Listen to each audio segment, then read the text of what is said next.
live on your tablet, phone, and the KUTV app. This is 2 News Live.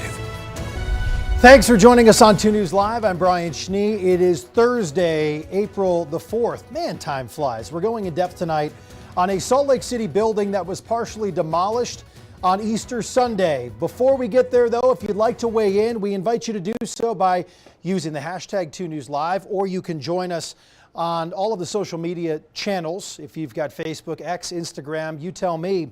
But also you can comment live on our YouTube channel, our live stream, also on Facebook Live, anywhere if you'd like to weigh in on tonight's conversation. Let's go in depth on this. It's been 5 days since the first bricks of the historic Fifth Ward Meetinghouse illegally came crumbling down. This happened on Easter morning. Our 2 News teams have been investigating what took place. Kristen McPeak has been digging into this story. Kristen, another day where you're looking for some answers about this and where we move forward, but what have you found about the city's investigation into all of this? Well, I mean, with the latest with the city, they are continuing to look into it. I spoke with the city planner, and he is very interested in looking into this as well. But they are continuing to look into it. I just checked with them today, but they have no new updates. They're kind of getting that timeline of how those fees will play out and hope to reach a resolution with the building's owner. And we looked that up. We found his name is Jordan Atkin, and I looked through some documents to kind of figure out who he was. I called him twice to see if he would want to talk with us. We've been calling him all week and haven't gotten any response. So I went to the documents and saw that he had many companies, and specifically he identifies himself with this company on Twitter called Tag SLC.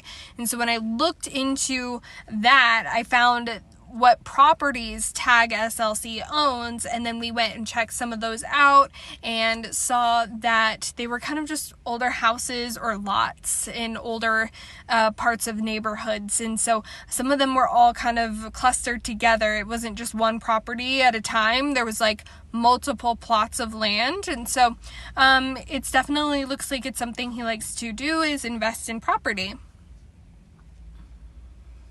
Kristen, also kind of interesting to note the city, you've tried to get some insight on where they're moving forward, but where does the city attorney's office come into all of this, and what did you learn about their involvement today? Well, I couldn't get too much from them because everything is still under investigation. And so I kind of understand they don't want to say too much because there's a lot of things still at play. But I know on Monday when I talked with the city planner, he had said that they are in touch with the building's owner, Jordan Atkin. And so we'll see how that goes. But yes, it seems like they're just kind of looking into the fees that could accrue over time because of the damage that was done and how to make this all fixed. I mean, the word was used, resolution. And so that's where they're at now. We're going to continue to follow that to make sure that things are still, being investigated. But, it's kind of up in the air right now. It's been a few days, but I think some of these processes take a long time for everyone to be on the same page and look into it. And this could really cost the building owner a lot of money. Kristen McPeak looking into this once again, and something that we'll continue to cover here on 2 News. And of course, thanks for joining us on 2 News Live. And now we want to hear from you at home. A lot of people have been weighing in on this. What should be done with the partially demolished historic Fifth Ward Meetinghouse? You can scan the QR code on your screen right now to weigh in. Let's go through the numbers here. 49% of you, now 50, saying require the building to be rebuilt. 28% encouraging there to be fines levied against the building owner. 21% saying demolish the rest of the building. Just 1% out there, so maybe a vote or two saying leave it like it is. Continuing to go in depth on this here on 2 News Live. For the very first time, we're hearing from 2 men who are in the process of buying the historic church that has now been left partially demolished. Those 2 men say they've been betrayed by the current owner. who lied to them about his responsibility for the illegal destruction of said building. Jake Taylor has been looking into this and spoke exclusively with them over the last couple of days. You've been working on our coverage for this, but what did they tell you? Yeah, Craig Sorensen, Jacob Buck, those are the two men who were in the process of buying this property. They had a vision, a dream of buying this historic church, turning it into a place the community could gather, an event center, an entertainment venue as well. Of course, now those dreams are as damaged as that building is. They say some thought at first that they had something to do with the destruction because they had plans for the building, what they wanted to do with it. They said that absolutely wasn't true, but they've been able to get some answers, speak to people that we haven't been able to. The current owners, the person responsible for this property in the day following this destruction, they spoke with them. Have you gotten answers as to what happened? How did this happen? He said pretty much, we had these people to come here and they were supposed to clear some debris and clear some of the building to make it safer, and it was a dramatic miscommunication that they demolished it. Yeah, dramatic miscommunication, we heard him say right there. Obviously, we learned something new later. I was able to speak with the person who was actually in that excavator doing the demolition. He said that there was no miscommunication. He was specifically told by the current owner, Jordan Atkin, to destroy the entire building, to demolish everything. He believed he had the permits as well. Stop you right there and just look over your shoulder at some of the video that we got from kind of that aerial perspective. I mean, it is demolished, at least that front part of the building. So what happens next from here? Yeah, I think that is one of the big questions a lot of people have, is what happens next. Now, there's fines, there's penalties. We know that some of the fines are going to be $200 in fines that are supposed to continue, add up every single day until this is completely fixed. Other fines as well may be in place, but some don't feel that that is enough. They want there to be more accountability, more responsibility, including the two people I spoke with. I don't think that's enough. And I think that they should give him a timeline, a strict timeline of how he needs to rebuild it and how quickly, and the fines should be exponential in some way. If I were the judge and jury, I think I would make sure that, one, this doesn't happen again. Yeah, a message that is not unique. A lot of people I've spoken with feel like there really needs to be something more. They told me that they've heard of other historic buildings that have had damage done to them, been torn down by developers. They feel like people get away with it, so there is a push for there to be more accountability. I know the city council in Salt Lake has discussed just in the last day or two increasing the fines and penalties when something unpermitted is done with historic buildings as well. Before we let you go, I know you also spoke with some folks out there who just stopped by to check this out. What was the general thoughts of somebody who had direct connections to this building from the past and saw the front in rubble? Yeah, I was there. The times that I was there, there were constantly people walking by, checking it out. Many of them had connections. I spoke with someone who'd been there when it was a club, and they had a lot of emotional memories they had. It was just after September 11th. They were crying with others on the steps after September 11th. They say steps that no longer exist. Also the other day, I spoke with a woman who used to own the building, and she's just heartbroken about what something she put a lot of love and care into has now been left to become. A story we're not done talking about. Thank you, Jake. Thank you very much, Brian. So if you'd like to watch Jake's exclusive interview, we have it posted on our KUTV 2 News YouTube page. You can also get there very easily just by scanning this QR code on your screen, where you can watch all of our past reports on this developing situation. Guess what? You can see all of our 2 News Live shows on there as well. So check it out. Click the Live tab for a lot of those shows in archive. Let's get to your forecast here with meteorologist Sean Kelly, looking at another 2 days in a row, the warmest day of the year. Back to Love back. how that can continue to happen. Love right? it. Yeah, it's going to be completely different though this time tomorrow. Big changes. So I was noticing, just being out today, pretty windy in spots. And that was something that maybe with the forecast of the temperature, it didn't click with me that it might not feel like it. Yeah, we've got the winds of change out there. Yeah, we're going to be dealing with 70s to 50s, eventually some 30s and 40s, but the winds will settle. The winds will settle. Well, let's check it out in your forecast. Yeah, let's get to it. Let's show you what's going on across the area because, yes, it is windy and dealing with some wind gusts right now, warranting for the wind advisories, which we have for much of the state, and the high wind warnings as well. 72 degrees after reaching that high of 73. Look at some of these wind gusts right now out of the southwest here, pushing in from Cedar City, 51 mile per hour wind gusts, 55 in Milford, 45 in Bryce Canyon. So yes, it is windy across the state, and that will continue and linger into the day tomorrow. Temperatures area-wide, though, pretty comfortable. We're into the 60s and 70s, spring-like weather, but already tracking our next system into the Pacific Northwest from Idaho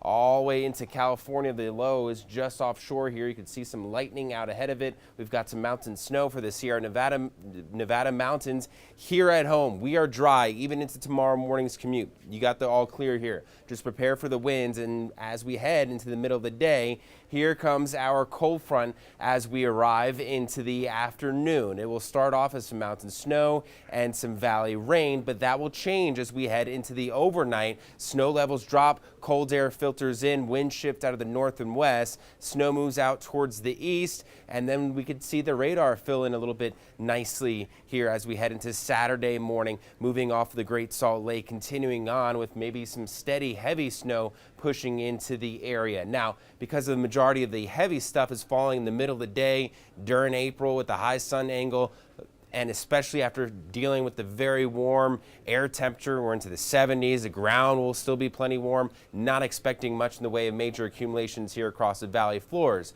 However, across the benches, we can maybe see up to 2 inches of snow as you see it continues on through the middle of the day on Saturday, lingering on into Saturday night. We see about 1/4 of an inch through 1/2 an inch of rain out ahead of it as we see that change over to snow. Valleys up to 2 inches, Wasatch back about 2 to 6 inches, and the mountains doing fairly well, about 8 to 16 inches of snow. So overnight, we're down into the 40s. We're dry. We start to see those showers move in the mid to late part of the day into the evening hours, and then we start to see those snow levels drop late overnight. St. George weather, though, look at that, breezy, cooler through the next few days, but we get some 80s there by Thursday, real nice. And then along the Wasatch Front, 50s turn to 40s. We'll be dealing with some 30s in the early morning hours as that system pulls out. We start to see those temperatures warm up. Wednesday, 60s, Thursday, 70 degrees. It's looking like my next golf day right there. Look at that +2 again. +2. Giving us the goods here at the end. That's 74, right. 74, of course, all subject to change. However, looks like a pretty nice start to next week. So Yeah. we just got to get through a couple things to get there. Yeah, and it's going to, freshen the snow up in the mountains, and the ski resort's going to love that. Sunday, Monday, to the best days, I would say, to go skiing. Sounds good. Let's do it. Remember to download our 2 News weather app to know about changes in your neighborhood. Get updated forecast, live radar right on your phone. The app is free to download. Let's go in depth once again now on the push to bring Major League Baseball to the Beehive State. We've told you about the new stadium being built in Daybreak for the Salt Lake Bees, the potential for another stadium to be built on the west side of Salt Lake City in years to come. But we're also talking about the Oakland Athletics playing there in Daybreak for a couple of seasons until their new stadium in Vegas was set to be built in 2028. But we now know that the Oakland A's will indeed not be playing in Utah. Today, the team announced that they will play the 2025 to 2027 seasons at the Sutter Health Park. This is in West Sacramento. Looks like a cool spot, by the way, especially from that drone video. In a statement, the Larry H. Miller Company, who's really been behind a lot of the movement here in the state of Utah, said in part, quote, "From the beginning, there were economic reasons tied to an existing television contract that favored the Athletics staying in Northern California, and that we wish the Athletics much success in their home state during this exciting time in their team history." Just to take a pause here, they did not have much of a turnout for opening day there at the Coliseum. Here's a bit of what the owner of the A's had to say today after the announcement. We're excited to be here for the next 3 years, playing in this beautiful ballpark, but also being able to watch some of the greatest players in baseball, whether they be athletics players or Aaron Judge and others, launch home runs out of this very intimate, the most intimate ballpark in all of Major League Baseball for the next 3 years. So just so you know, intimacy, it totally would have been that here if they came to Daybreak or, I don't know, Smith's Ballpark or something like that. Today's announcement appears to bring an end to the A's 57-year run at the Oakland Coliseum. The Kansas City Athletics moved to Oakland for the 1968 season, 2 years after the stadium opened. Might be worth a quick trip to Sacramento just to go watch a ball game, catch a lawn seat, I think you can do here at this ballpark. That would be cool. So the Oakland A's will call Vegas home starting in 2028 in order to make way for the new stadium. One of the city's most storied hotels, closed its doors earlier this week, and I saw some of these pictures floating around on social media about the Tropicana Hotel and Casino. We were actually there for some of our Super Bowl coverage too, and we knew this closing was going to happen, but we were even talking to some people in the area that were there just to make sure they had the last chance to collect that chip from the table, or maybe that coaster for the drink or something like that. The hotel set to be demolished in October, and right now there are plans to build a new resort on the leftover land not used for the ballpark, which is set to cost a pretty penny, $1.5 billion with a B, with plans to seat 33,000 fans. And you know what? Vegas baseball, pro sports as a whole, seems to be doing pretty well.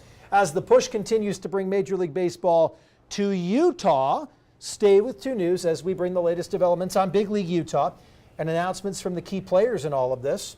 We've done a lot of reporting on this as well. You can find those past reports, interviews online, KUTV.com. Sean Kelly, are you a baseball fan? I'm a Yankee fan. Yeah. All right, I'm a Mets fan, so we got something good about this. And right you're also now. a Giants fan. I'm also too. a Giants fan. Yeah. Hey, there we go. I got the Yankees-Giants thing kind of messed up. I don't know. It's okay. Depends on who you ask. So this is pretty exciting. Even